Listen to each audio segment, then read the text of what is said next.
Mic ধরো কেন বারবার? মাইক তো আবার আওয়াজ ডাউন হয়ে গেছে, আওয়াজটা তো আগের মতো নেই।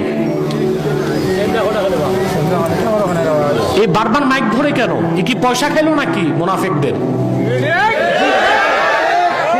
তাকে রশি বেঁধে টানায় দিবা তোমরা মাইক যদি ঠিক না। এই যে আপনারা দুইজন চেয়ারে বসে খালি মোড়ামুড়ি করেন কেন? এই যে মাইকের অপারেটর যারা, এই তো শোনাই যাচ্ছে আপনারা এক একবার মোড়ামুড়ি করেন। আপনারা সবাই ওই দুইজনের জন্য দোয়া করেন, জি, যাতে এটা ভালোভাবে চলে।